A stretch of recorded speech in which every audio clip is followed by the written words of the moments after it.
এরা এদের কি কমন সেন্সের অভাব আছে আমি বুঝলাম না, সারাদিন বসে আছে মোবাইলটা চার্জে দেয় না, ক্লাস দিচ্ছে চার্জে লাগে, কেমন একটা অবস্থা। আসে নাই বলে কীভাবে বলবো আমি জানি না তো।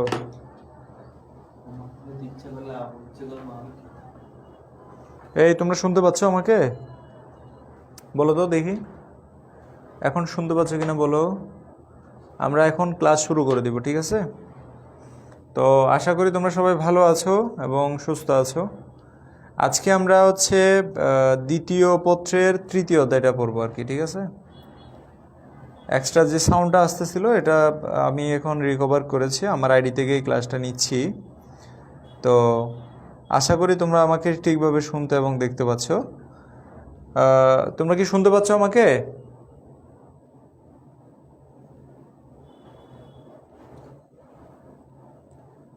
একটু কমেন্টস করো কেমন।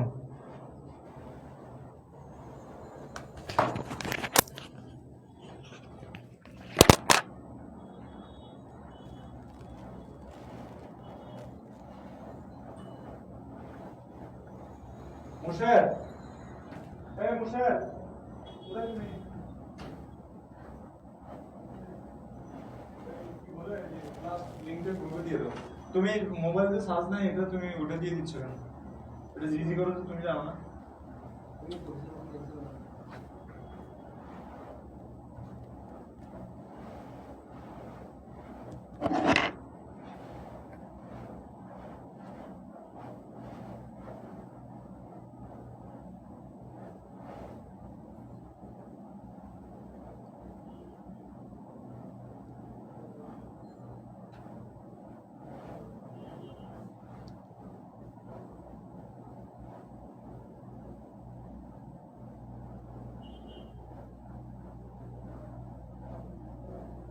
এই রাজিন, কি অবস্থা?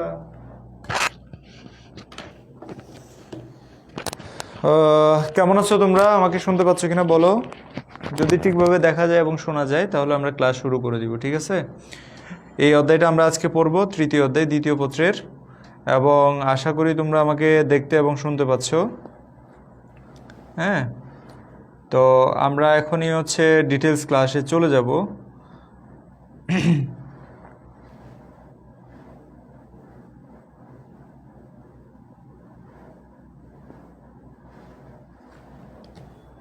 তার আগে আমি এটা একটু এনশিওর হই যে তোমরা আসলে আমার ক্লাসটা শুনতে এবং দেখতে পাচ্ছ কিনা। বাকিরাও যাতে লিঙ্কটা পায় সেই ব্যবস্থাটা আমি একটু করি। একটু ঝামেলা হচ্ছে। মুশাহেদ, লিঙ্ক দিছ কোথায়?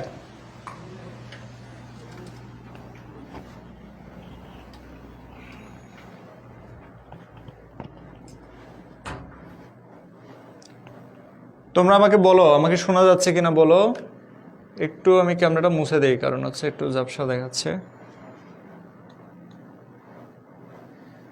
আচ্ছা, ঐশ্বর্য ইসলাম এবং হচ্ছে রাজিন সহ আরও যারা যুক্ত হয়েছে আজকের ক্লাসে, আমাকে একটু বলো তোমরা আমাকে শুনতে পাচ্ছ কিনা। আমি আসলে বুঝতেছি না যে তোমরা আমাকে শুনতে পাচ্ছ কিনা, এই জন্য আমি তোমাদের দেখার জন্যই হচ্ছে মোবাইলের দিকে যাচ্ছিলাম, বাট এখানেও দেখাচ্ছে না। এই অধ্যায়টা আমাদের জন্য অত্যন্ত গুরুত্বপূর্ণ একটা অধ্যায়, ঠিক আছে, এবং বড়। এবং শুনতে পাচ্ছ কিনা এটা একটু এনশিওর করো, না করলে আমি ক্লাস শুরু করতে পারবো না। তোমরা না শুনলে আমি পরে ক্লাস শুরু করে দিলাম, পড়াইলাম, কিন্তু তোমাদের কোনো কাজে আসবে না, ঠিক আছে? আমারও কাজে আসবে না। আমাকে শুনতে পাচ্ছ কিনা এটা এনশিওর করে দেন, আমি ক্লাস শুরু করে দিব। আর না হইলে তোমরা যেভাবে কমেন্টস না করে বসে থাকলে, আচ্ছা ঠিক আছে শোনা যাচ্ছে, ওকে আমরা তাহলে ক্লাস শুরু করে দিই। আমি ভালো আছি আলহামদুলিল্লাহ। এই অধ্যায়টা হচ্ছে তোমাদের জন্য অত্যন্ত গুরুত্বপূর্ণ একটা অধ্যায়, এবং এটা অনেক ডিটেলস আলোচনা হবে এবং প্রত্যেকটা টপিক আমরা বোঝার চেষ্টা করব। এই অধ্যায়টা সাজানো হয়েছে বিশেষ করে বাংলাদেশের যে প্রত্নতাত্ত্বিক যে নিদর্শনগুলো রয়েছে সেই সাথে ভারতীয় উপমহাদেশের মধ্যে যে সিন্ধু সভ্যতার অস্তিত্ব ছিল সেটা নিয়ে। আমরা প্রথমেই জানবো যে এই অধ্যায়টা আসলে কিসের। এটা সমাজবিজ্ঞানের অধ্যায় ঠিক আছে, কিন্তু এটা একটা প্রত্নতত্ত্বের বিষয়।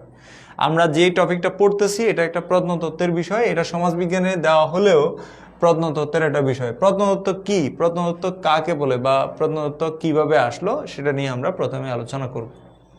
আমরা একটা বিজ্ঞান আছে যেটা মানুষ নিয়ে গবেষণা করে, সেই বিজ্ঞানটার নাম হচ্ছে নৃবিজ্ঞান। কথা বুঝতে পারছো? কি বিজ্ঞান? নৃবিজ্ঞান। এই নৃবিজ্ঞান নিয়ে আমরা প্রথমে শুরু করি। নৃবিজ্ঞান কি? নৃবিজ্ঞান হচ্ছে মানুষ সম্পর্কিত বিজ্ঞান।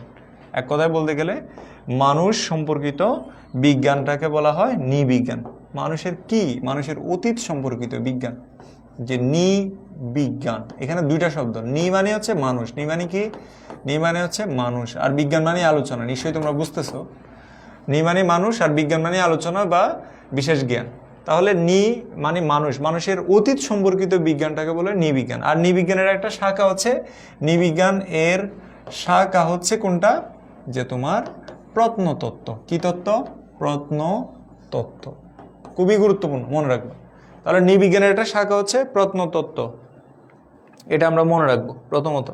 তাহলে নৃবিজ্ঞান একটা মানুষ সম্পর্কিত বিজ্ঞান, আর এই বিজ্ঞানের একটা শাখা হচ্ছে প্রত্নতত্ত্ব। প্রত্নতত্ত্ব মানে হচ্ছে অতীত সম্পর্কিত বিজ্ঞান। হ্যাঁ, অতীত সম্পর্কিত বিজ্ঞান, ঠিক আছে। ঐশ্বর্য ইসলাম এবং শুভ হাসান, এর পাশাপাশি আরিফা জান্নাত এবং শুভ হাসান যুক্ত হয়েছে। তোমাদের সবাইকে আজকের ক্লাসে স্বাগতম। তো প্রথমে যে ধারণাটা বললাম সেটা কিন্তু আমরা এখানে পাবো, আমাদের আলোচনার মধ্যে পাবো আজকে। প্রথমে আমি তোমাদেরকে সেটা দেখাতে চাই। দেখো যে তোমার অ্যাডভান্স লার্নার ডিকশনারিতে যে তোমার সভ্যতা সম্পর্কে এটা দরকার নাই, এই আলোচনাটা দরকার নাই, আমরা ডিরেক্ট এখানে চলে যাই প্রত্নতত্ত্বের ধারণায়। আমরা মানে প্রত্নতত্ত্ব যেটাকে বলছি, যে মাটি করে আমরা যেই বিভিন্ন ধরনের নিদর্শনগুলো খুঁজে পাই সেগুলোই হচ্ছে প্রত্নতত্ত্ব, বুঝছো? যে মাটি কুড়তে গেলাম, আমি মাটি ঘুরে দেখতেছি, সেখানে একটা ধনুক পাওয়া গেল, একটা বর্ষা পাওয়া গেল, একটা তোমার হাতিয়ার পাওয়া গেল, কোনো একটা স্বর্ণের মুদ্রা পাওয়া গেল, রূপার মুদ্রা পাওয়া গেল, ব্রোঞ্জের মুদ্রা পাওয়া গেল, হ্যাঁ, বা হচ্ছে ব্রোঞ্জের হাতিয়ার পাওয়া গেল। এই যে নিদর্শনটা পাওয়া গেছে, যেটা এখন আর নাই, পৃথিবীতে এক্সিস্ট করে না, সেরকম যে উপাদানগুলো আমরা পাই সেগুলো হচ্ছে প্রত্নতাত্ত্বিক নিদর্শন। প্রত্যেকটা উপাদানই একটা প্রত্নতাত্ত্বিক নিদর্শন। তার মানে প্রত্নতাত্ত্বিক নিদর্শন হচ্ছে সেটা যেটার অস্তিত্ব এখন আর নাই।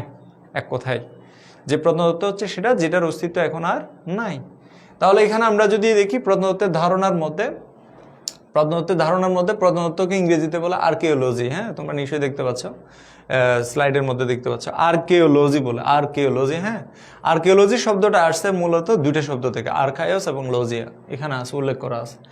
আর্কাইওস অর্থ হচ্ছে প্রাচীন, আর্কাইওস অর্থ কি? প্রাচীন। লজি অর্থ অধ্যয়ন বা পাঠ। তাহলে প্রাচীন, অধ্যয়ন বা পাঠ, এই বিষয়ে বলতে গিয়ে টেইলর বলছে, তোমাদের বইয়ের মধ্যে আছে, একটু মার্ক করে নাও, তোমাদের যে বইই থাকুক না কেন সেখানে কিন্তু আছে টেইলরের এই সংজ্ঞাটা। টেইলর যে কথাটা বলছে সেটা হচ্ছে প্রত্নতত্ত্ব হচ্ছে যে অতীত ধ্বংসাবশেষ সম্পর্কিত পাঠ বা গবেষণা। তাহলে যেটার অস্তিত্ব এখন আর নাই, যেটা ধ্বংস হয়ে গেছে, ধ্বংস অবশেষ সেই সম্পর্কিত পাঠ বা গবেষণা হচ্ছে প্রত্নতত্ত্ব। একদম সহজ কথা। যে টেইলর কি বলছে, তাহলে টেইলর বলছে যে প্রত্নতত্ত্ব হচ্ছে সেটা যেটার অস্তিত্ব এখন আর নাই, যেটা এখন ধ্বংস হয়ে গেছে বা যেটা এখন বিলুপ্ত প্রায়, সেটাই হচ্ছে প্রত্নতত্ত্ব। হ্যাঁ, আমরা জটিলে যাব না, একদম সহজ করে বিষয়টা পড়বো।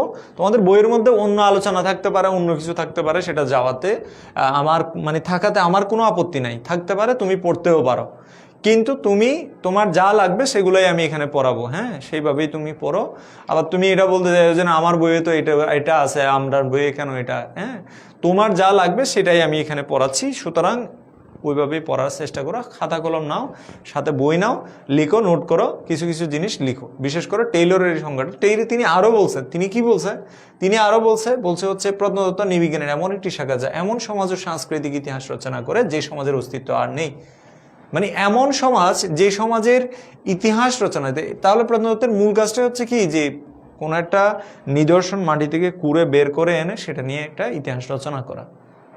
তুমি বলতে পারো প্রত্নতত্ত্ব কি নিজে নিজে ইতিহাস রচনা করতে পারে? উত্তর হচ্ছে না, প্রত্নতত্ত্ব নিজে নিজে ইতিহাস রচনা করতে পারে না।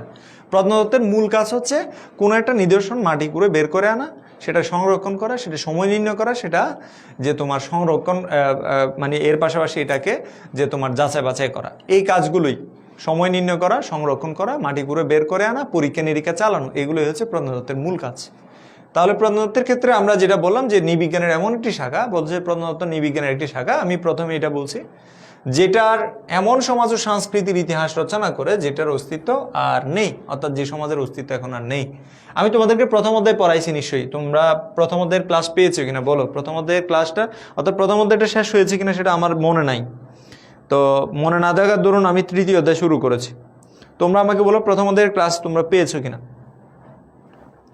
তাহলে প্রশ্নতত্ত্ব হচ্ছে সেটা যেটার অস্তিত্ব এখন আর নাই। এখানে সবচেয়ে বিরক্তিকর লাইভ ক্লাসের সবচেয়ে বিরক্তিকর একটা বিষয় হচ্ছে যেটা মোবাইলের মধ্যে যে কয়জন শিক্ষার্থী ক্লাস করতেছে সেটা দেখা যাচ্ছে না। এটাই হচ্ছে সবচেয়ে বিরক্তিকর। এই যে দেখো এখানে কয়জন স্টুডেন্ট ক্লাস করতেছে এটার কোনো নাম্বারই নেই, লাইভ লেখা আছে এইটুকুই, আর কিছুই নেই। তো এটা হচ্ছে সবচেয়ে বিরক্তিকর এবং প্যাথেটিক, কারণ আমি বুঝতেছি না যে আসলে কেউ আছে কি নাই। এটা বুঝাইতে গেলে তোমাদের হয়তো সবসময় কমেন্ট করে করে থাকতে হবে, হ্যাঁ। দ্বিতীয়ত হচ্ছে হয়তো আমার থেকে কল্পনা করতে হবে যে অনেক শিক্ষার্থী উপস্থিত আছে, ঠিক আছে। আচ্ছা, প্রথম অধ্যায় শেষ হয়েছে, তার মানে তৃতীয় অধ্যায় ঠিকভাবে আমি পড়াচ্ছি, জাস্ট অন টাইমে আমি তোমাদের তৃতীয় অধ্যায় শুরু করেছি, তাই তো? আচ্ছা, তৃতীয় অধ্যায় তাহলে এটা পড়া শেষ হলে আমরা আরেকটা অধ্যায়ে চলে যাব। তবে এটাতে 2-3টা ক্লাস লাগবে, 3টা ক্লাস তো মাস্ট লাগবেই, ঠিক আছে। 3টা ক্লাস লাগবে, তো ভালো করে মনোযোগ দিয়ে ক্লাস করলে তাহলে এখানে আমরা যে বললাম যে প্রশ্নতত্ত্বের ক্ষেত্রে এই জিনিসটা মনে রাখবা, এবং এইটা হচ্ছে দুটাই টেইলরের কথা। তো প্রশ্নতত্ত্ব কি করে আসলে বললাম না, প্রশ্নতত্ত্ব হচ্ছে কোনো একটা বস্তু আগে যে নিদর্শনটা, সেই নিদর্শনটা খুঁজে বের করে, সেটা মাটি খুঁড়ে বের করে আনে, হ্যাঁ। অর্থাৎ কোনো একটা প্রত্নতাত্ত্বিক স্থান, সেটাকে তারা যাচাই বাছাই করার মাধ্যমে সেটা মাটি খুঁড়ে বের করে আমাদের সামনে উপস্থাপন করে। এটা হচ্ছে প্রত্নতত্ত্বের বেসিক কাজ, মানে প্রধান কাজের মধ্যে অন্যতম, হ্যাঁ, এই জিনিসটা। তো প্রত্নতত্ত্ব খনন কাজের মাধ্যমে উদ্ধারকৃত মানব প্রজাতির দৈহিক ও সাংস্কৃতিক বিষয় সম্পর্কে বিস্তারিত আলোচনা করে থাকে। তাহলে প্রত্নতত্ত্ব মানুষের দৈহিক এবং সাংস্কৃতিক মানে হচ্ছে আমরা জানি যে সাংস্কৃতিক বিষয়গুলো কি, সাংস্কৃতিক বিষয় মানে আমরা যা করি তাই আমাদের সংস্কৃতি, তাই তো? এই সাংস্কৃতিক বিষয়গুলো প্রত্নতত্ত্ব অত্যন্ত গুরুত্বের সাথে দেখে, এবং এই জন্য প্রত্নতত্ত্বের দৈহিক ও সাংস্কৃতিক উভয় নৃবিজ্ঞানেরই উপশাখা বলে অবহিত করা হয়। তার মানে কি, প্রত্নতত্ত্ব হচ্ছে যে তোমার দৈহিক ও সাংস্কৃতিক উভয় নৃবিজ্ঞানেরই শাখা। নৃবিজ্ঞানের কিন্তু আবার কয়েকটা শাখা আছে, যে দৈহিক নৃবিজ্ঞান, সাংস্কৃতিক নৃবিজ্ঞান, সামাজিক নৃবিজ্ঞান, হ্যাঁ। যে আরেকটা আছে ভাষাগত, অর্থাৎ হচ্ছে ফোনেটিক, যেটা অর্থাৎ ভাষা সম্পর্কিত, অর্থাৎ নৃবিজ্ঞানের বেশ কয়েকটা শাখা আছে, বিশেষ করে 4টা বা তোমাদের বইয়ে 3টা আছে। তো 3টায় হচ্ছে নৃবিজ্ঞানের শাখা, তোমরা আপাতত 3টাই জানো। তাহলে প্রত্নতত্ত্ব জীবাশ্ম আবিষ্কার এবং এদের শ্রেণীবিন্যাসের ক্ষেত্রে গুরুত্বপূর্ণ ভূমিকা পালন করে। অর্থাৎ প্রত্নতত্ত্ব বলতে জ্ঞানের সেই মূল্যবান শাখা বোঝায় যা প্রাগৈতিহাসিক ও তারও আগের যুগের মানুষের বাস্তব সাংস্কৃতিক ধ্বংসাবশেষ পরীক্ষা নিরীক্ষা ও বিচার বিশ্লেষণের মাধ্যমে তখনকার সমাজ ব্যবস্থা সম্পর্কে যথাযথ জ্ঞান সরবরাহ করে থাকে। প্রত্নতাত্ত্বিকগণ হাজার হাজার বছর পূর্বে প্রাণী ও গাছপালা, জীবাশ্ম এবং হচ্ছে তোমার তখনকার মানুষের ব্যবহার্য বিভিন্ন জিনিসপত্র নিয়ে কাজ করে। তারা এগুলো অত্যন্ত যত্ন সহকারে মাটিগুলো উদ্ধার করে। তাহলে প্রথম কাজ জানলাম কি, যে সেগুলো মানে কোনো একটা প্রত্নতাত্ত্বিক নিদর্শন নির্ধারণ করা, এবং সেই প্রত্নতাত্ত্বিক নিদর্শন নির্ধারণ করার পাশাপাশি সেটা মাটি খুঁড়ে বের করে আনা, মাটি খুঁড়ে বের করে আনার পাশাপাশি সেটা সময়কাল নির্ণয় করা, সময়কাল নির্ণয় করার পাশাপাশি এটা সংরক্ষণ করা, এবং এই সংরক্ষণের পাশাপাশি যে তোমার এটার সাথে যাবতীয় যত কাজ, ইতিহাস রচনায় সব ধরনের কাজগুলো সময়। তাহলে এখানে একটা পদ্ধতির কথা আমরা অলরেডি আমি বললাম যে সংরক্ষণ করা এবং সময় নির্ণয় করা। সময় নির্ণয় করার একটা পদ্ধতির নাম হচ্ছে কার্বন ডেটিং পদ্ধতি। এটা হচ্ছে প্রত্নতত্ত্বের অন্যতম গুরুত্বপূর্ণ বিষয়, যে কার্বন ডেটিং পদ্ধতি, হ্যাঁ, অর্থাৎ সংরক্ষণের ক্ষেত্রে, হ্যাঁ, সময় নির্ণয় করার ক্ষেত্রে। তাহলে যে প্রত্নতত্ত্বের সময় নির্ণয় পদ্ধতি, হ্যাঁ, সময় নির্ণয় পদ্ধতি হচ্ছে রেডিও কার্বন সিস্টেম বা পদ্ধতি। এটাকে কার্বন ডেটিং 14 বলে। আসল নাম হচ্ছে এটা, কার্বন ডেটিং 14। তাহলে রেডিও কার্বন ডেটিং 14 হচ্ছে সময় নির্ণয় পদ্ধতি। কিসের সময় নির্ণয় করে? এটা হচ্ছে প্রত্নতাত্ত্বিক নিদর্শনের সময় নির্ণয় করে। তাহলে প্রত্নতাত্ত্বিক নিদর্শন, যে আমরা যে নিদর্শনটা পাই, সেই নিদর্শনটা আসলে কত সময় আগে তোমার পৃথিবী থেকে বিদায় নিয়েছে, অথবা এটা কত সময় আগে মাটির নিচে চাপা পড়েছে, সেই বিষয়টা আমরা এই রেডিও কার্বন ডেটিং 14 পদ্ধতির মাধ্যমে জানতে পারি খুব সহজে, সময় নির্ণয় করা। তবে এটা ব্যয়বহুল। এটা কি ব্যয়বহুল একটা পদ্ধতি না। এবার আছে আমরা প্রত্নতত্ত্ব কোথায় পাবো, যে এই যে আমরা বলতেছি প্রত্নতত্ত্ব কিভাবে পাবো, কোথায় পাবো, কিভাবে জানবো যে এই আমি যেখানে দাঁড়িয়ে আছি তার নিচে প্রত্নতাত্ত্বিক নিদর্শন আছে কিনা। এই যে আমরা পাহাড়পুরের বুদ্ধবিহার, কুমিল্লার ময়নামতি, হ্যাঁ, ওয়ারী বটেশ্বর সহ বিভিন্ন জায়গায় যে নিদর্শনগুলো আমরা পেয়েছি বাংলাদেশের মধ্যে সিন্ধু সভ্যতা, হ্যাঁ, এগুলোর সম্পর্কে আমরা জানলাম কিভাবে, যে কিভাবে আসলে আমরা বুঝবো যে আমার বাড়ির আঙ্গিনার মধ্যে কোনো একটা মন্দির এক সময় ছিল, জানার উপায় কি? এই যে উপায়গুলোকে বলে প্রত্নতত্ত্ব উৎস। প্রত্নতত্ত্বের উৎস অর্থাৎ আমরা যে প্রত্নতাত্ত্বিক নিদর্শন খুঁজে বের করব তার জন্য উৎসগুলো খুঁজে পেতে হবে। এই উৎস পাওয়ার উপায়গুলো হচ্ছে এগুলো, অর্থাৎ প্রত্নতত্ত্বের উৎসগুলো যেখান থেকে আমরা অতীত সম্পর্কে জানতে পারবো। প্রথমত হচ্ছে প্রাচীন সাহিত্য, অর্থাৎ বিভিন্ন উপন্যাস, গল্প, হ্যাঁ, সেখান থেকে আমরা প্রত্নতাত্ত্বিক নিদর্শন সম্পর্কে ধারণা পেয়ে থাকি। তাহলে প্রাচীন সাহিত্য থেকে আমরা কি পাই? প্রত্নতাত্ত্বিক নিদর্শন সম্পর্কে ধারণা পাই। তাহলে আমরা প্রাচীন সাহিত্য থেকে কি পাই? প্রত্নতাত্ত্বিক নিদর্শনের ধারণা পাই উৎস হিসেবে প্রাচীন সাহিত্য। যেমন ধরো একটা উপন্যাসের মধ্যে লেখা আছে যে উপন্যাসের মধ্যে এমন একটা এলাকার কথা, ধরো কর্ণফুলী নদীর তীরকে নিয়ে, কর্ণফুলী সম্পর্কে তো তোমরা নিশ্চয়ই শুনেছো, অথবা ঢাকার বুড়িগঙ্গা নাম শুনেছো নিশ্চয়ই। তো বুড়িগঙ্গার তীরে একটা মন্দিরের কথা একটা উপন্যাসের মধ্যে বলা আছে। হ্যাঁ, ধরো কোনো কারণে শেক্সপিয়ার ধরো বাংলাদেশে আসছিলেন, হ্যাঁ, বাংলাদেশে আসার পরে তিনি তার কোনো একটা রচনার মধ্যে ধরো লিখছে, কিসের সম্পর্কে, যে বলছে যে শেক্সপিয়ার বলছে যে তার উপন্যাস, হ্যাঁ, যেহেতু সেই একটা বই উপন্যাস, এই উপন্যাসের মধ্যে সে লিখছে কি বুড়িগঙ্গার নদীর তীরে সে তার প্রেমিকের সাথে বসে বসে 20 টাকার বাদাম খাইছে। তো সেই লেখাটা, এবং সেই বুড়িগঙ্গার নদীর পাড়ে দেখছে যে একটা মন্দির দাঁড়ায় আছে, সেই মন্দির সম্পর্কে তার বইয়ের মধ্যে লিখে গেছে। এখন মন্দিরটা খুঁজে পাওয়ার জন্য আমি বুড়িগঙ্গার তীরে যাইতে হবে। তার মানে আমি যে মন্দিরটার সম্পর্কে লেখা আছে কোথায়? ওই শেক্সপিয়ারের সেই গল্পে। তো ওইভাবে আমরা প্রাচীন সাহিত্য থেকে কি পেতে পারি? যে নিদর্শন খুঁজে পেতে পারি। একইভাবে মৌখিক ইতিহাস, অর্থাৎ কেউ একজন গল্প বলতেছে, সেই গল্পটা আরেকজন শুনছে, সে তার থেকে আরেকজন শুনছে, আরেকজন থেকে আরেকজন শুনছে, মানে সে তোমার থেকে আরেকজন থেকে এইভাবেই হচ্ছে ছড়িয়ে যেতে যেতে যেতে যেতে এটা শত শত বছর। যেমন ধরো তোমার দাদা থেকে একটা গল্প তুমি শুনছো, তোমার দাদা শুনছে তার দাদা থেকে, তার দাদা শুনছে তার দাদা থেকে, এভাবেই যেতে যেতে যেতে দেখা যাচ্ছে যে কয়েকশো বছরের আগের একটা গল্প এখনো মুখে মুখে চলতেছে, কি যে অমুক জায়গায় একটা মন্দির ছিল, বাট এটা পাহাড় ধসে যাওয়ার কারণে কি হয়ে গেছে, মাটির নিচে চলে গেছে। তাহলে এই গল্পটা মুখে মুখে যখন চলতে চলতে একটা দীর্ঘ সময় ধরে চলবে, তখন সেটা ইতিহাসে পরিণত হবে। এটাই হচ্ছে মৌখিক ইতিহাস।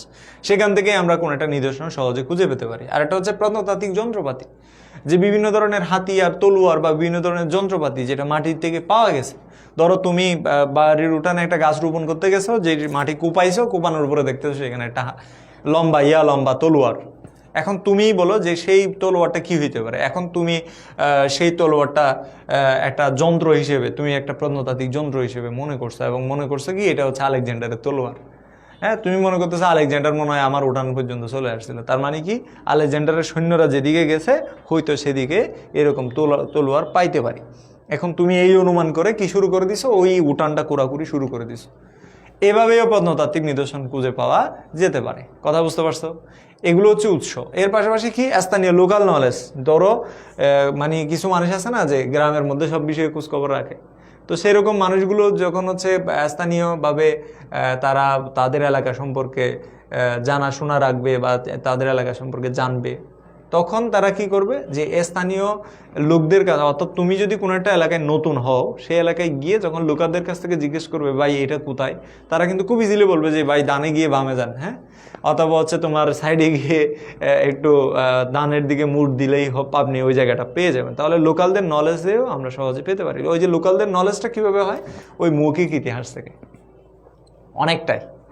প্রত্যক্ষদর্শীরাই তো বিষয়গুলো সম্পর্কে জানবে। ধরো কোনো একটা জায়গায় দেখা গেল কি যে কোনো একটা পুকুর খনন করতে গিয়ে সেখানে একটা মূর্তি পাওয়া গেছে, তো লোকালরা তো এটা আর সুপায় রাখবে না, মূর্তি পাওয়া গেছে, এটা তো বিশাল ব্যাপার, যে গুপ্তধনও পাওয়া যাইতে পারে। তো তখন তারা এটা কোরাকুরি করলো ব্যাপকভাবে। তো তুমি গিয়ে খোঁজ খবর নিল, জিজ্ঞেস করলা যে ভাই এখানে একটা মূর্তি পাওয়া গেছে নাকি, তখন লোকালরা বলবে ওই পুকুরে। তো এটা সহজে কিন্তু মানুষ ভুলে যাবে না, এটা 100-200 বছরও চলতে পারে, এটা 300-400 বছর 1000 বছরও যাইতে পারে, যে এই পুকুরে নাকি একটা মূর্তি পাওয়া গেছে, যে বড় মূর্তি, সাথে নাকি স্বর্ণালঙ্কারও ছিল, তাহলে তো বিশাল ব্যাপার। তো এইভাবেই হচ্ছে তোমার স্থানীয় লোকালদের নলেজ থেকেও আমরা প্রত্নতাত্ত্বিক নিদর্শন সম্পর্কে জানতে পারি। প্রত্নতাত্ত্বিক অনুসিদ্ধান্ত অর্থাৎ বিভিন্ন গবেষণার মাধ্যমে যে প্রাপ্ত তথ্য থেকে আমরা অনেক সময় অনুমান করতে পারি যে এই জায়গায় মনে হয় প্রত্নতাত্ত্বিক নিদর্শন থাকতে পারে। যেমন রবার্ট ব্রুস সম্পর্কে তোমরা নিশ্চয়ই শুনছো। রবার্ট ব্রুস অনেকবার চেষ্টা করার পরে তিনি হেরে গিয়ে বারবারই গুহায় আশ্রয় নিয়েছে। গুহায় তিনি তার ধন সম্পদ রাখছে। তো তার মানে তুমি এই প্রত্নতাত্ত্বিক নিদর্শন থেকে মানে প্রত্নতাত্ত্বিক এই ইতিহাস থেকে প্রত্নতাত্ত্বিক নিদর্শনগুলো খুঁজে পেতে পারো। আবার বিজ্ঞানীরা বলতেছে রবার্ট ব্রুসের গল্প যেহেতু সত্য, তাহলে হইতে পারে গুহার মধ্যে রবার্ট ব্রুসের কোনো একটা কিছু থাকতে পারে। তাহলে গুহাগুলো চেক করো। হ্যাঁ, রবার্ট ব্রুস যে এলাকায় ছিল সেই এলাকায় গুহাগুলো চেক করো। এটা হচ্ছে এক ধরনের অনুসিদ্ধান্ত যে হ্যাঁ থাকতে পারে, অর্থাৎ হচ্ছে সম্ভাবনা করা বা একটা গবেষণার মাধ্যমে বের করে আনা। এরপর হচ্ছে সরকারি উৎস। সরকারি বিভিন্ন দলিল দস্তাবেজে তোমরা ম্যাপের মধ্যে দেখবা যে কয়টা মসজিদ কয়টা মন্দির আছে, সব কিন্তু লিপিবদ্ধ আছে। কোনো একটা জরিপ বা হচ্ছে সরকারি উৎস, সেখান থেকে আমরা সহজে প্রত্নতাত্ত্বিক নিদর্শন খুঁজে পেতে পারি। ধরো ব্রিটিশ শাসন আমলের বাংলাদেশের মানচিত্র, সেখানে মানচিত্রের মধ্যে উল্লেখ করা আছে যে অমুক জায়গায় এত একর জায়গা নিয়ে একটা বিহার ছিল। হ্যাঁ, বিহার মানে কি? বুদ্ধদের ধর্মীয় তীর্থস্থান বা ধর্মচর্চার জায়গা। তো এখন তুমি সেই ব্রিটিশ শাসন আমলের যদি মানচিত্র পেয়ে যাও, জরিপগুলো পেয়ে যাও, তাহলে খুব সহজে তুমি কি করতে পারবো? প্রত্নতাত্ত্বিক নিদর্শন খুঁজে পেতে পারো। এরপর হচ্ছে কি যে সাংস্কৃতিক নৃবিজ্ঞানের তত্ত্ব। সাংস্কৃতিক নৃবিজ্ঞানের তত্ত্ব কি? সাংস্কৃতিক নৃবিজ্ঞান কি? সাংস্কৃতিক নৃবিজ্ঞানের তত্ত্ব থেকেও তুমি প্রত্নতাত্ত্বিক নিদর্শন খুঁজে পেতে পারো। বুঝতে পারছো? সাংস্কৃতিক নৃবিজ্ঞানের তথ্য, এই যে বললাম সাংস্কৃতিক নৃবিজ্ঞানের তথ্য, এটাও কিন্তু প্রত্নতত্ত্বের একটা গুরুত্বপূর্ণ উৎস। এবং সাংস্কৃতিক নৃবিজ্ঞানের মধ্যে উল্লেখ থাকবে যে এই এলাকার মানুষেরা এই ধরনের সভ্যতা গড়ে তুলেছিল। তো সাংস্কৃতিক নৃবিজ্ঞান বলতে এখানে নৃবিজ্ঞান বলতে আমরা জানি যে মানুষ সম্পর্কিত বিজ্ঞান। তাহলে মানুষ সম্পর্কিত বিজ্ঞানের যেই অংশে মানুষের জীবন প্রণালী নিয়ে আলোচনা আছে সেটাকে বলে সাংস্কৃতিক নৃবিজ্ঞান। অর্থাৎ মানুষ, আমরা যা করি তাই সংস্কৃতি। তো মানুষেরা যা করছে তা নিয়ে যে বিজ্ঞানটা গবেষণা করে সেটা সাংস্কৃতিক নৃবিজ্ঞান। সেই পার্ট থেকেও তুমি অনেক নিদর্শন সম্পর্কে খবর পেতে পারো। যেমন সাংস্কৃতিক নৃবিজ্ঞান থেকে আমরা জানলাম যে মানুষেরা প্রায় 25 লক্ষ বছর আগে গুহায় ছিল। তাহলে 25 লক্ষ বছর আগে যে গুহায় ছিল সেটা জানলাম কোত্থেকে? যে সাংস্কৃতিক নৃবিজ্ঞান আমাকে সেটা জানিয়েছে। তাহলে তুমি গুহায় গিয়ে একটু গবেষণা করো, ঘোরাঘুরি করো। হতে পারে সেখানে মানুষের কঙ্কাল পাওয়া যেতে পারে, হতে পারে সেখানে মানুষের মূর্তি পাওয়া যেতে পারে, হতে পারে সেখানে মানুষের আঁকা ছবি পাওয়া যেতে পারে। ছবি থেকেই তো নির্ণয় করছে যে 25 লক্ষ বছর আগেই মানুষেরা পৃথিবীতে ছিল, বা পৃথিবীতে 25 লক্ষ বছর আগে থেকেই গুহায় ছিল। এই বিষয়গুলোই হচ্ছে প্রত্নতত্ত্বের উৎস। বুঝো না এমন কোনোটা থাকলে আমাকে একটু বলো। বাবারা তোমরা একটু না বুঝলে আমাকে বলো, আর বুঝলে তো ভালোই, বুঝলে ভালো, না বুঝলে আরও ভালো। কারণ না বুঝলে আমাকে প্রশ্ন করে তোমরা সেটা জেনে নিতে পারবে। আর যদি বুঝে গিয়ে থাকো তাহলে সেটা আরও ভালো যে আমার থেকে আর বুঝাইতে হবে না। ঠিক আছে, একটা সে একটা ভালো, কোনোটাকে বাদ দেওয়ার সুযোগ নাই।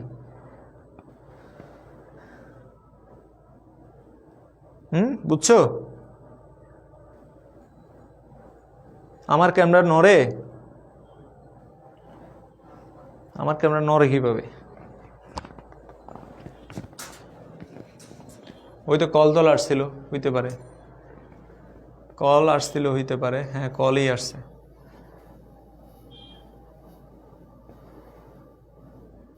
কলই আসছে, বিরক্তিকর এটা।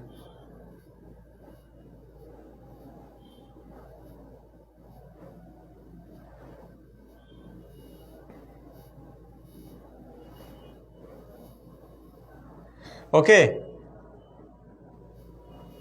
এখন ঠিক আছে? তাহলে এই যে বললাম উৎসটা তোমরা মনে থাকবে কিনা তোমরা সেটা বলো আমাকে। উৎসটা মনে থাকবে কিনা? নামাজে পড়ে আসছি, নামাজে পড়ে আসা। আচ্ছা, যদি বোঝা যায় তাহলে ঠিক আছে। বোঝা গেলে ঠিক আছে। আমি 40-এর পরে অর্থাৎ 40-এর পরে 42-এর দিকে নামাজের ব্রেক দিব, সমস্যা নেই। সব জায়গায় নামাজের আজান হয় না এখনো। হ্যাঁ, সব জায়গায় এখনো হয় না। 42-এর দিকে নামাজের ব্রেক দিব। প্রথমে আমি তোমাদেরকে একটা চিত্র দেখাই। এই জিনিসটা তাহলে বুঝছো তো? উৎস মানে যেখান থেকে আমরা নিদর্শন খুঁজে পেতে পারি। তাহলে প্রত্নতত্ত্বের কাজ বললাম, কয়েকটা কাজ বললাম, যে সেটাই কি, যে প্রত্নতত্ত্বের নিদর্শন খুঁজে বের করা, সেটা মাটি খুঁড়ে বের করে আনা, সেটা সংরক্ষণ করা, সেটা সময়কাল নির্ণয় করা, সেটা রক্ষণাবেক্ষণ করা, এই কাজগুলো হচ্ছে প্রত্নতত্ত্বের কাজ। এরপরে আমরা আসি যে প্রত্নতাত্ত্বিক নিদর্শন অর্থাৎ প্রত্নতত্ত্বের সময়কালের উপর ভিত্তি করে মানব সমাজকে বেশ কয়েকটা পর্যায়ে বিভক্ত করা যায়। একটা হচ্ছে প্রস্তর যুগ, এরপরে হচ্ছে প্রাচীন প্রস্তর যুগ। অর্থাৎ এখানে আমরা একটু এটাতে চলে যাই, এটাতে গেলেই সহজে আমরা বিষয়টা বুঝতে পারবো। এখানে যুগ হচ্ছে ভূতাত্ত্বিক যুগ। ভূতাত্ত্বিক যুগ মানে হচ্ছে ভূমির গঠনের উপর ভিত্তি করে যুগকে দুই ভাগে ভাগ করছে। একটা হচ্ছে প্লাইস্টোসিন যুগ আর একটা হচ্ছে হোলোসিন যুগ। ওকে, একটা হচ্ছে তোমার প্লাইস্টোসিন যুগ আর একটা হচ্ছে কি হোলোসিন যুগ। এই জিনিসটা একটু দেখতে হবে তোমাদেরকে, এটা শুধু দেখা না, এটা মুখস্থ করে ফেলতে হবে। হ্যাঁ, তো প্লাইস্টোসিন যুগ, হোলোসিন যুগ, এটা হচ্ছে ভূতাত্ত্বিক যুগ। ভূতাত্ত্বিক যুগ মানে হচ্ছে ভূমির উপর ভিত্তি করে এই যুগকে বিভক্ত করা হয়েছে। আর ভূতাত্ত্বিক যুগের পরে আমাদের এখানে প্রত্নতাত্ত্বিক যুগ। প্রত্নতাত্ত্বিক যুগ হচ্ছে আমাদের এখানে যেটা পাথরের যুগ, সেটাকে হচ্ছে নিম্ন প্রাচীন প্রস্তর যুগ, মধ্য প্রাচীন প্রস্তর যুগ, উচ্চ প্রাচীন প্রস্তর যুগ, তিনটাই কিন্তু প্রাচীন প্রস্তর যুগ। আর নব্য প্রস্তর যুগ, ধাতুর যুগের মধ্যে রয়েছে তাম্র যুগ, ব্রোঞ্জ যুগ এবং লৌহ যুগ। এগুলো ছিল পাথরের যুগ, এটাও কিন্তু পাথরের প্রস্তর যুগ। প্রস্তর মানে পাথর, প্রস্তর মানে কি পাথর। তো পাথরের যে হাতিয়ার, এই পাথরের যে হাতিয়ার, সেই হাতিয়ারের উপর ভিত্তি করে যে যুগ বিভাজন করা হয়েছে সেটাই হচ্ছে প্রস্তর যুগ। সেটাই কি যুগ? প্রস্তর যুগ। বুঝছো? তাহলে পাথরের যে হাতিয়ার সেটার উপর ভিত্তি করে যে যুগ বিভাজন করা হয়েছে সেটাকে বলা হয় প্রস্তর যুগ। তাহলে আমি তোমাদেরকে 50-এ আবার আমরা ক্লাসে ব্যাক করবো, ঠিক আছে? 6টা 50, 6টা 50টায় আমরা ফিরবো। কখন ফিরবো? 6টা 50টায়, ঠিক আছে? 6টা 50। আমরা তাহলে আবার ক্লাসে ফিরবো কয়টায়? 6টা 50-এ। হ্যাঁ, তাহলে তোমাদের 6টা 50-এ আবার দেখা হবে।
এই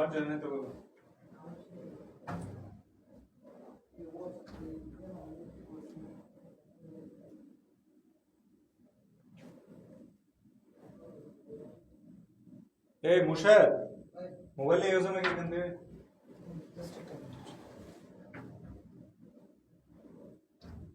পা লাগবে এদিকে।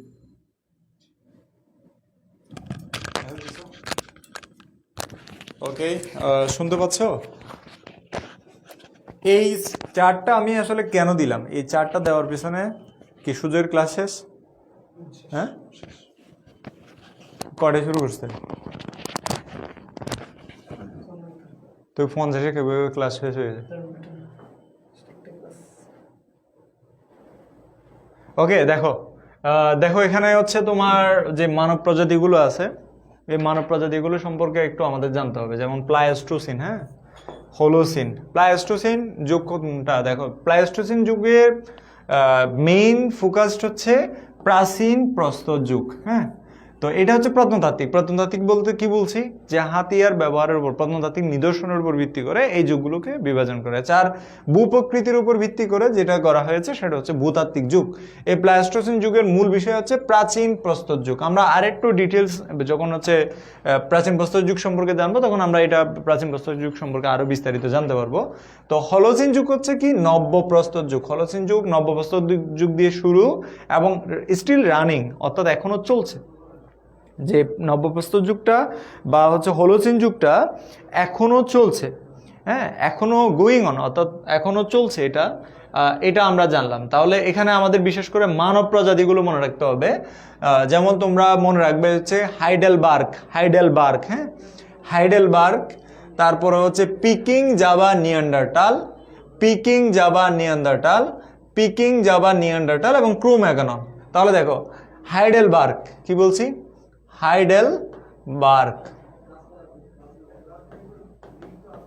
হাইডেলবার্গ, তারপরে কি? পিকিং, হ্যাঁ, জাভা, এরপরে কি? নিয়ান্ডারটাল, হ্যাঁ। তাহলে হাইডেলবার্গ, পিকিং, জাভা, নিয়ান্ডারটাল, এই যে মানব প্রজাতি, এটা কিসের? এটা হচ্ছে প্লাইস্টোসিন যুগের, অর্থাৎ প্রাচীন প্রস্তর যুগের। হ্যাঁ, কথা বুঝতে পারছো? অর্থাৎ যেটা ভূতাত্ত্বিক দিক থেকে প্লাইস্টোসিন, সেটা হচ্ছে কি প্রত্নতাত্ত্বিক দিক থেকে যে প্রাচীন প্রস্তর যুগের। ওকে, তাহলে যেটা আমি বলছি সেটা হচ্ছে কি, যে তোমার পিকিং, জাভা, নিয়ান্ডারটাল এবং হাইডেলবার্গ এবং ক্রো-ম্যাগনন, এই মানুষগুলো হচ্ছে মূলত প্রাচীন প্রস্তর যুগের। তবে উচ্চ প্রাচীন প্রস্তর যুগের একটা মানব প্রজাতি হচ্ছে ক্রো-ম্যাগনন, ঠিক আছে। এরপরে হচ্ছে হোলোসিন যুগটাতে এই নব্যপ্রস্তর যুগ, এবং এটা আমি বলছি যে এখনো চলছে। এই যুগটা এখনো কি চলছে? যে নব্যপ্রস্তর যুগ। ধাতুর যুগগুলোর মধ্যে রয়েছে তাম্রযুগ, ব্রোঞ্জ যুগ এবং লৌহ যুগ।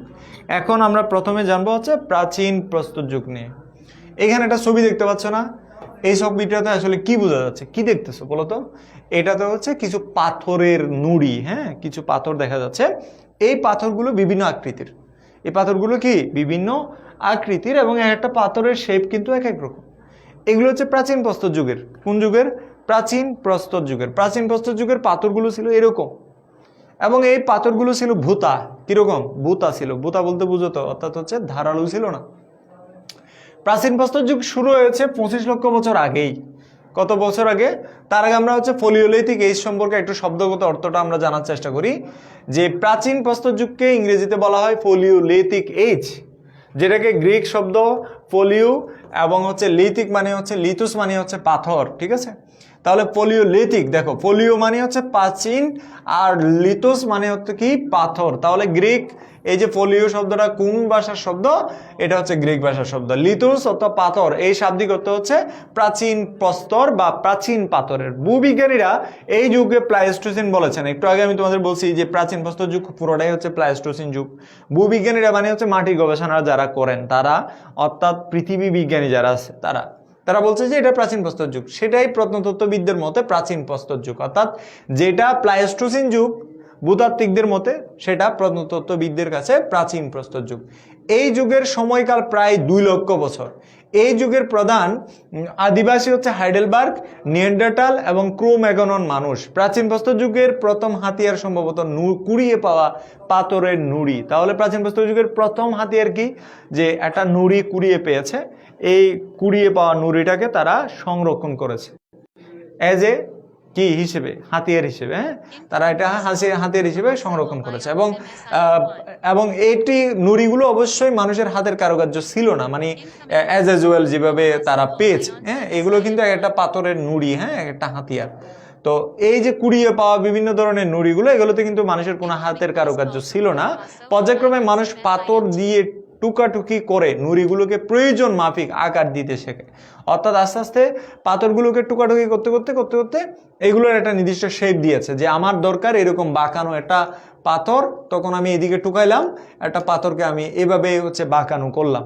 এভাবে বিভিন্ন আকৃতি দিয়ে আমরা মানুষ, প্রথম দিকের মানুষেরা এটা করেছে। এই সময়ে উল্লেখযোগ্য হাতিয়ার মধ্যে রয়েছে দা বা হাতকুড়াল। তাহলে সে সময়ে ওই যে হাত কোড়াল, হ্যাঁ, তারা এই যে দেখো এখানে ধরার জন্য একটা এক পাশে জায়গা আছে, বুঝছো, এই যে ধরার জন্য এক পাশে চিকন জায়গা আছে, আরেক পাশে হচ্ছে তোমার মোটা। তো এই দিক থেকে ধরলে এই দিক দিয়ে কোড়াল হিসেবে এটা ব্যবহার করা যায়, অর্থাৎ এনিহাও তারা এটাকে ব্যবহার করত। পরবর্তী সময়ে মানুষ পাথরের বল্লম ব্যবহার শিখে, অর্থাৎ বল্লম বুঝো তো, বল্লম মানে হচ্ছে ওই যে তোমার বর্ষা আছে না, বর্ষা বল্লম, হ্যাঁ, বর্ষা বল্লম, হ্যাঁ, যে তোমার বল্লমগুলো তারা ব্যবহার করতে শিখে বা বল্লমগুলো তারা তৈরি করতে শিখে। এই যুগের হাতিয়ার ছিল অপেক্ষাকৃত ভূতা। তাহলে এই যুগের হাতিয়ার বলতে কোন যুগের, এটা হচ্ছে প্রাচীন প্রস্তর যুগের। অপেক্ষাকৃত ভূতা, ভূতা মানে বুঝো তো, অর্থাৎ ধারালো ছিল না। প্রাচীন প্রস্তর যুগ আজ থেকে 25 লক্ষ বছর পূর্বে শুরু হয় আর 10,000 বছর আগে শেষ হয়েছে। তাহলে দেখো, যেই প্রাচীন প্রস্তর যুগের কথা আমরা বলছি সেটি 25 লক্ষ বছর পূর্বে শুরু হয়েছে এবং যীশু খ্রিস্টের জন্মের 10,000 বছর আগে শেষ হয়েছে। এই কথাটাও আমরা একটু মনে রাখবো, বাট এটা পরীক্ষায় আসে না। হ্যাঁ, তোমাদের মনে রাখতে হবে এই জায়গাগুলোতে, বিশেষ করে পলিওলিথিক এজটা কিভাবে, আমরা পলিওলিথিক শব্দটা কিভাবে আসলো, গ্রিক পলিও এবং লিথোস শব্দ থেকেই মূলত পলিওলিথিক এজটা সম্পর্কে আমরা জানলাম যে প্রাচীন প্রস্তর। এবং এটির প্রধান অধিবাসী ছিল হাইডেলবার্গ, নিয়ান্ডারটাল এবং ক্রো ম্যাগনন মানুষ, এবং এরা হচ্ছে কুড়িয়ে পাওয়া নুড়ির মতো হাতিয়ার ব্যবহার করত এবং অপেক্ষাকৃত সেই হাতিয়ারগুলো ছিল ভূতা। এবং এই যুগের বৈশিষ্ট্যগুলো নিয়ে আমরা এখন জানবো। এই যুগের যে মেজর যে বৈশিষ্ট্যগুলো, প্রধান যে বৈশিষ্ট্যগুলো আমরা দেখতে পাই, সেই বৈশিষ্ট্যগুলো সম্পর্কে আমরা এখন জানব। প্রধান বৈশিষ্ট্য কি? যাযাবর জীবন, খাদ্য সংগ্রহ। হ্যাঁ, খাদ্য সংগ্রহ, তারা খাবার সংগ্রহ করত, যে পশু শিকার, কি শিকার, পশু শিকার করতেন এবং হচ্ছে ফলমূল কুড়িয়ে আনতেন। তাহলে পশু শিকার করা, ফলমূল কুড়িয়ে আনা, এই কাজগুলো করতেন। আগুনের ব্যবহার জানতেন। কিসের ব্যবহার? আগুনের ব্যবহার। তুমি চিন্তা করো, আগুনের ব্যবহার তারা জানতেন, আগুন তারা ব্যবহার করত। আগুনে পুড়িয়ে তারা হচ্ছে বিভিন্ন তোমার জন্তু জানোয়ারের মাংস তারা ভক্ষণ করতো বা খাইতো।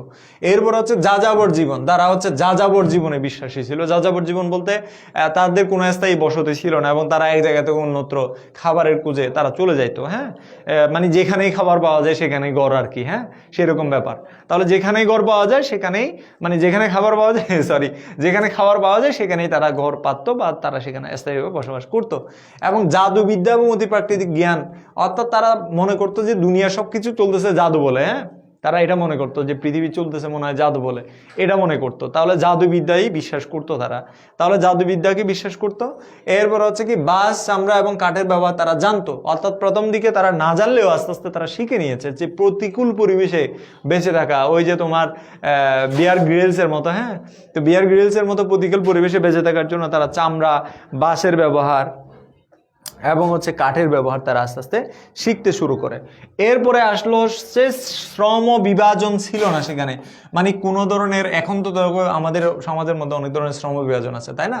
অনেক শ্রম বিভাজন, যে কেউ উচ্চ পেশার, কেউ নিম্ন পেশার, কেউ মধ্য পেশার, কেউ ধনী, কেউ গরিব, অনেক শ্রেণী বিভাজন, কেউ ডাক্তার, কেউ ইঞ্জিনিয়ার, কেউ শিক্ষক, কেউ ছাত্র, কেউ বিভিন্ন পেশার। তো শ্রম বিভাজন আগে ছিল না। তো এই শ্রম বিভাজন সেই সময় একদম ছিল না। কেন ছিল না? কারণ হচ্ছে তারা পশু শিকার করতো, খাদ্য সংগ্রহ করতো। সবারই একটাই কাজ, খাবার সংগ্রহ করা। যে জাস্ট ইমাজিন করো যে যদি আমাদের শুধু খাবার সংগ্রহটাই হচ্ছে আমাদের কাজ হতো, তাহলে আমাদের কিন্তু এত চিন্তা থাকতো না। তো যেই সময়ে তারা খাবার সংগ্রহ করত, সেই সময়ে তারা এক জায়গা থেকে অন্যত্র চলে যেত। তো আমরা কি করতাম, আমাদের যদি খাবার সংগ্রহ ছাড়া অন্য কোনো কাজ না থাকতো, তাহলে আমরা শুধু ওইটাই করতাম। হ্যাঁ, এবং হচ্ছে আমরা এক জায়গা থেকে অন্যত্র পরিভ্রমণ করতাম এবং সুন্দর সুন্দর জায়গা দেখতে পেতাম। যারা প্রকৃতিপ্রেমী তাদের এরকম জীবন লিড করা উচিত। তো শ্রম বিভাজনের অভাব, সেই সময় কোনো শ্রেণী বিভাজন ছিল না, শ্রম বিভাজন ছিল না, দলবদ্ধভাবে বসবাস করতো। প্রথম দিকে তারা বিক্ষিপ্ত বিচ্ছিন্নভাবে বসবাস করলেও পরে তারা দলবদ্ধভাবে বসবাস করা শুরু করে। এবং শ্রেণীহীন, এটা তো এইটা শ্রম বিভাজনের অভাব, শ্রেণীহীন একই কথা। স্বনির্ভর, কারণ কারো উপর নির্ভরশীল ছিল না, তাদের কাজই ছিল হচ্ছে কি পশু শিকার করা, ফলমূল কুড়িয়ে আনা, তাহলে এরা কাদের উপর নির্ভর করবে আর। সমভোগবাদ, সমভোগবাদ মানে হচ্ছে, তবে এখানে কদাচিৎ নির্ভরতা দেখা যেত, বিশেষ করে নারী এবং শিশুরা নির্ভরশীল ছিল।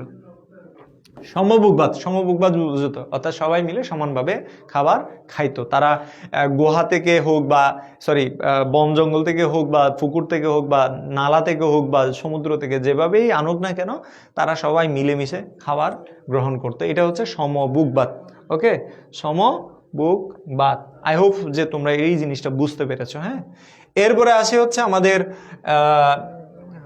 তোমার এদের থেকে আমরা যে তিনটা স্তর পেয়েছি, এটা যদি আবার তোমাদের রিডিং পড়া, এটা তোমরা রিডিং পড়বা। নিম্ন, প্রাচীন, প্রস্তর যুগ, মানে তিনোটাই প্রস্তর যুগ, বাট এখানে নিম্ন, মধ্য এবং কি উচ্চ, এই তিন ভাগে ভাগ করছে। জাস্ট এইটুকুই, নিম্ন, মধ্য এবং কি উচ্চ।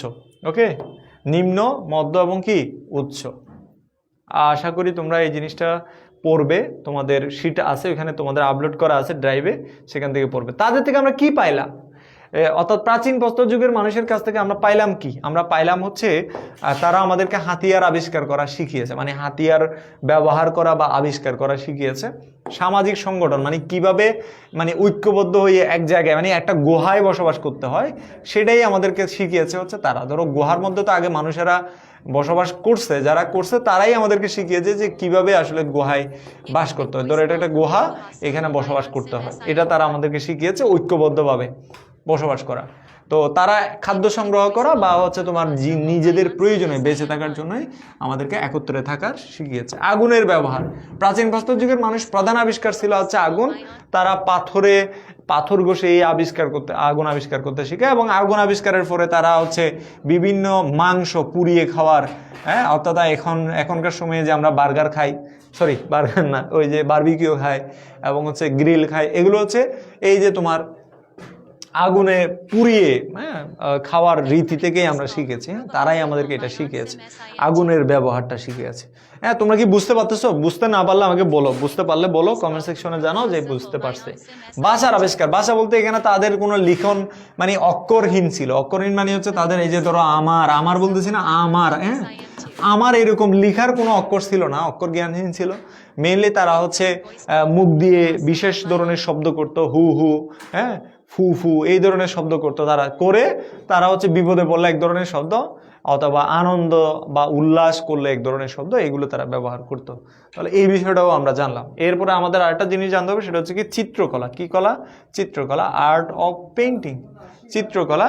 অর্থাৎ তারা দেওয়াল, অর্থাৎ গুহার ভিতরের দেওয়ালের মধ্যে তারা আঁকতো। যেমন আমাদের দেওয়ালের মধ্যে অনেক কিছুই আমরা এখানে আঁকি বুকি বা বিভিন্ন ধরনের জিনিস আমরা রাখছি, ঠিক তারাও তাদের গুহার দেওয়ালের মধ্যে সেগুলো আঁকতো।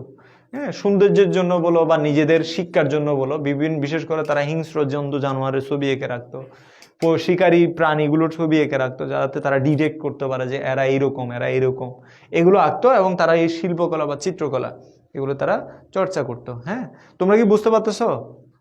এই বুঝতে না পারলে আমাকে বলো, আর বুঝতে পারলে সেটাও আমাকে বলো। বুঝতে পারতেছো? এরপরে আসি হচ্ছে আমাদের পোশাক পরিচ্ছদ। তারা আমাদেরকে শিখিয়েছে যে কিভাবে গাছের বাকল, ছাল এবং হচ্ছে বিভিন্ন প্রাণীর চামড়া, এগুলো গায়ে পরিধান করে নিজেদেরকে আত্মরক্ষা করতে হয়। এই জিনিসগুলো তারা আমাদেরকে শিখিয়েছে, এগুলো আমরা তাদের থেকে শিখেছি।